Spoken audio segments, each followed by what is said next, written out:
সারা দেশ থেকে ইডির বাজেয়াপ্ত করা ৩,০০০ কোটি টাকা উনি দেশবাসীকে বিলিয়ে দেবেন, এইরকমই আরো একটা গ্যারান্টি দিয়ে ফেললেন মোদিজি। এর আগেও অজস্র গ্যারান্টি আমরা মোদিজির মুখ থেকে শুনেছি, অনেক গ্যারান্টি পেয়েছি। প্রত্যেকের ব্যাংক অ্যাকাউন্টে ১৫ লক্ষ টাকা যাবে, এর গ্যারান্টি দিয়েছিলেন। 10 বছরে 20 কোটি বেকারের চাকরির গ্যারান্টি দিয়েছিলেন। তারপর ভোট মিটে গেলেই डेपुटी के दिए बोलिए ये सब होता है क्या, इलेक्शन में ये सब बोलना पड़ता है, ये एक जुमला है। देशेर मानुष मुर्गी हो गেল। তারপর এই সেদিন রাজস্থান বিধানসভার ভোটের আগে রাজস্থানে গিয়ে বললেন গ্যাসের দাম 450 টাকা করে দেব। মধ্যপ্রদেশে লাডলি বাহনা প্রকল্পে দিদির লক্ষ্মীর ভান্ডারের মতোই মানে তাকে 3 গুণ বাড়িয়ে বললেন 3000 টাকা প্রতি মাসে দেব। তারপর ভোট মিটতেই সব টায় টায় ফিস। এরকম গ্যারান্টি দিয়ে দেশের মানুষকে মুরগি বানানোর ব্যাপারে মোদিজিকে কিন্তু ভারত রত্ন দেওয়া উচিত। আজকে এক্স ফ্যাক্টর তথা ভোটের হাওয়া অনুষ্ঠানে আমরা কিন্তু মোদির এই মুরগি বানানো নিয়ে আলোচনা করব।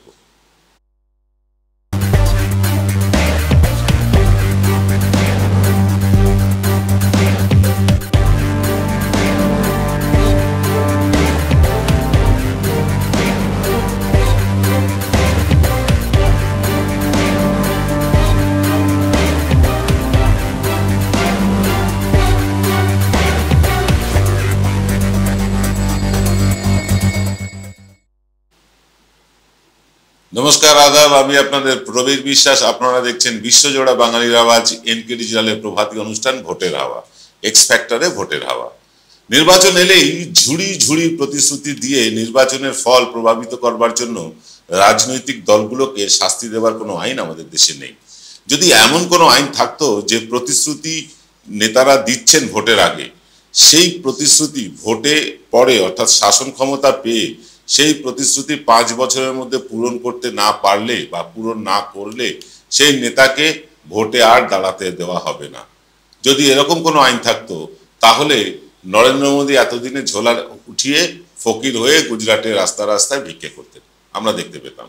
কিন্তু এরকম কোনো আইন দেশের নির্বাচন কমিশনের হাতে নেই। আর শাসন ক্ষমতা পেয়ে কোনো রাজনৈতিক দলই এরকম আত্মঘাতী আইন বানাবে না কখনো, এটা আমরা বুঝে গিয়েছি। আমাদের দেশের নির্বাচন ব্যবস্থা শোধরাবার নয়, ফলে দেশে বিদেশে প্রধানমন্ত্রীকে ফেকু বলে গালাগাল দেওয়া চলবেই।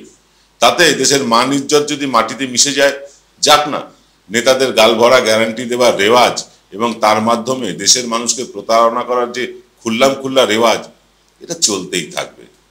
এবারে নরেন্দ্র মোদী নতুন গ্যারান্টি দিয়েছেন, নতুন জুমলা, যে সারা দেশে ইডি যে 3000 কোটি টাকা বিভিন্ন জায়গা থেকে অভিযান চালিয়ে উদ্ধার করেছে, সেই টাকা দেশের মানুষকে তিনি বিলিয়ে দেবেন। আবার 15 লক্ষ টাকা মানে মনে পড়ছে আপনার? সেই 15 লক্ষ টাকা পাওয়ার মতন আশায় আবার দেশের অন্তত 15-20% মানুষ মোদীকে ভোট দেবেন তো। তারপর মানে তিনি কিন্তু আর সাংবাদিকদের মুখোমুখি হবেন না যে তাকে আমরা জিজ্ঞাসা করব আপনি কে দেবেন বলেছিলেন কেন দিলেন না। তার জন্য তিনি পাঠাবেন তারই জাত ভাই বিশ্বস্ত অনুচর অমিত শাহকে।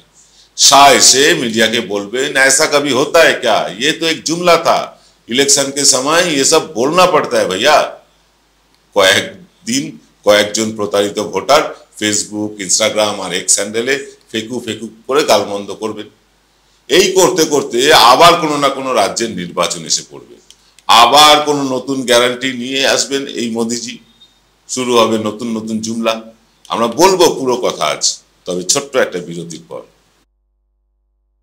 জয়গুরু রত্নভান্ডার জ্যোতিষ সীমা, এখানে গোল্ড মেডেলিস্ট জ্যোতিষী বসেন। হাই কোয়ালিটির আসল গ্রহরত্ন সবচেয়ে কম দামে এখানে পাওয়া যায়। স্থান বেলঘড়িয়া রানীপার্ক বটতলা 2 নম্বর রেলগেটের নিকটে। 9681345722 এবং 9007778922। সেরাই যখন হাতের কাছে অন্যটা কেনই বা কিনি, আজ বাঙালির ঘরে ঘরে একটাই নাম সুন্দরিনী।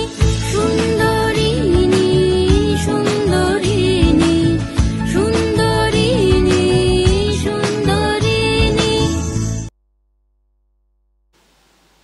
ফিরলাম বিরতির পর। আপনারা দেখছেন এনকে ডিজিটালের প্রভাতী অনুষ্ঠান এক্স ফ্যাক্টরে ভোটের হাওয়া। মোদিজি 3000 কোটি টাকা দেশের মানুষকে বিলিয়ে দেবেন বলে গ্যারান্টি দিয়ে বসেছেন।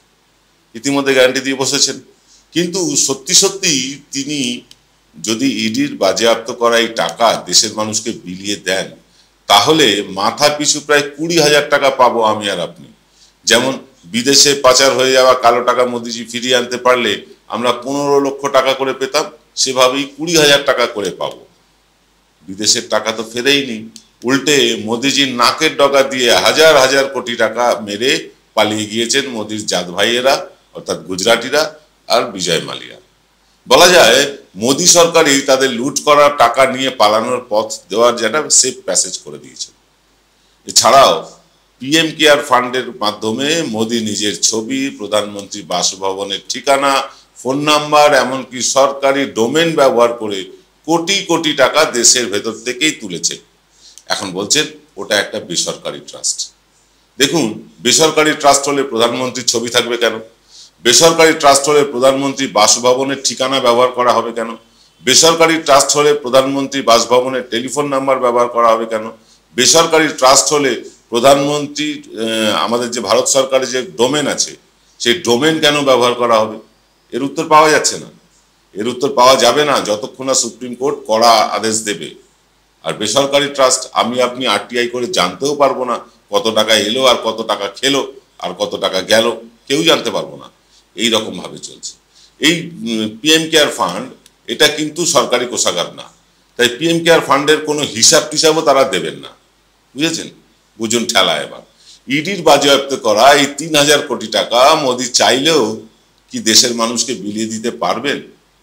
এই কারণ এই যে টাকা, এই টাকা সরকারি কোষাগারে জমা পড়বে। আর যতদিন না এই নিয়ে আদালতে বিচার শেষ হবে, মানে যতদিন বিচার চলবে, এই টাকার মধ্যে থেকে একটা পয়সাতেও কিন্তু মোদি কেন কেউ নাক গলাতে পারবে না, কেউ হাত দিতে পারবে না।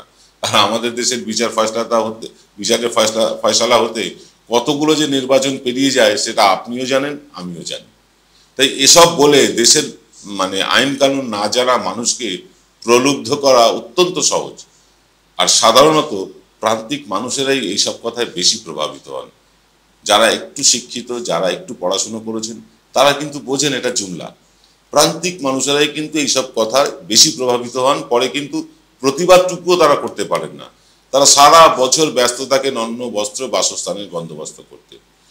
অত আইন জেনে প্রতিবাদে অংশ নেবার মতন তাদের কাছে সময় নেই, তারা ভেসে যান এই ধরনের কথায়। এই কাজটা কিন্তু মিডিয়ার করা উচিত, দেশের মিডিয়ার উচিত ছিল এই কাজটা করা। মিডিয়ার বারবার বলা উচিত ছিল এগুলো মিথ্যা, এগুলো মিথ্যা, এগুলো মিথ্যা। মিডিয়া শাসকের তল্পিবাহক, তারা কিছুতেই দেশের মানুষকে এসব বলার জন্য ঘন্টাখানেক কলতলার ঝগড়াঝাটি আসর একদিনের জন্য বসাবে না। উল্টে এই মিথ্যা প্রতিশ্রুতি জেনে, এটাকে মিথ্যা প্রতিশ্রুতি জেনেও তারা ঢাক পেটাতে হবে সরকারি বিজ্ঞাপন আর মোটা মোটা খাম চলে আসার জন্য। পয়সার লোভে মিডিয়া জেনে শুনেই অন্ধকারে রেখে দেবে দেশের প্রান্তিক মানুষগুলোকে। আমাদের সরকারি বিজ্ঞাপন চাই না, এনকে ডিজিটালের সরকারি বিজ্ঞাপন চাই না, মোটা খামের প্যাকেট চাই না। আমাদের চ্যানেল রক্ষা করতে আপনারা এগিয়ে এসেছেন মান্থলি সাবস্ক্রিপশন নিয়ে। ধন্যবাদ আপনাদের, কৃতজ্ঞতা জানাই আপনাদের যারা এই চ্যানেলটাকে চালাচ্ছেন। যারা এখনো আমাদের সাবস্ক্রিপশন নিয়ে আমাদের পাশে থাকতে চান, তারা পাশের নাম্বারটিতে 9830075869 এই নম্বরে প্রতি মাসে 100 বা তার বেশি অ্যামাউন্ট জিপে, ফোনপে করে দিতে পারেন। আর তার স্ক্রিনশট ওই নাম্বারই হোয়াটসঅ্যাপ করে দিতে পারেন এনকে ডিজিটালের পরিবারের একজন সদস্য হয়ে থাকার জন্য। যাই হোক, মোদিজি এই 3,000 কোটি টাকা আজকেই যে হাতে পেয়েছেন এমন কিন্তু নয়। তার যদি সত্যি সত্যি এই টাকা দেশের মানুষকে বিলিয়ে দেবার মতন ইচ্ছে থাকতো, তাহলে কিন্তু 4 বছর আগে থেকেই সিলিন্ডার পিছু অন্তত 500 টাকা প্রতি পরিবারকে ভর্তুকি দিতে পারতেন, ভর্তুকি হিসাবে পাঠাতেই পারতেন 500 টাকা। তাহলে এইসব মিথ্যে কথা বলে তাকে আর ভোট চাইতে হতো না। দেশের মানুষ এমনিতেই তাকে আবার ভোট দিয়ে জিতিয়ে আনতেন এই শুধু 500 টাকা সিলিন্ডারের দাম কমে যাওয়ার জন্য। তিনি তা করেননি।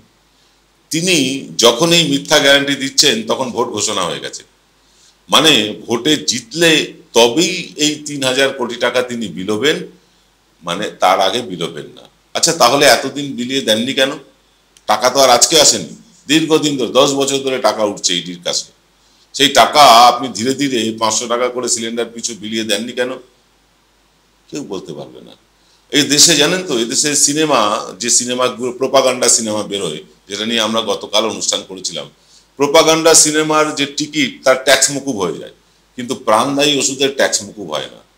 বুঝতে পারছেন ব্যাপারটা কিভাবে দেশ চলছে? আসলে সবাই জানে এই যে 3000 কোটি টাকা পয়সা তিনি বেরোনোর কাজটা মানে যেটা করেন, সেটা কিন্তু বড় বড় কোম্পানিগুলোর জন্যই বরাদ্দ রাখেন, বড় বড় কোম্পানিগুলোকেই তিনি টাকা বিলোন, আমি আপনি পাই না। প্রায় 15 লক্ষ কোটি টাকা এই কর্পোরেট সংস্থাগুলোকে তিনি ইতিমধ্যে বিলিয়ে দিয়েছেন গত 10 বছরে। শুধু জি নিউজকেই 5000 কোটি টাকা দিয়েছেন, আর 3000 কোটি টাকা ইডি থেকে আসবে, সেই টাকা নাকি আমাদের বিলোবেন। আমার আপনার জন্য বরাদ্দ হয়েছে শুধুই একটাই জিনিস, যেটাকে এক কথায় বলতে পারি, বাবাজি কা ঠুল্লু। নমস্কার।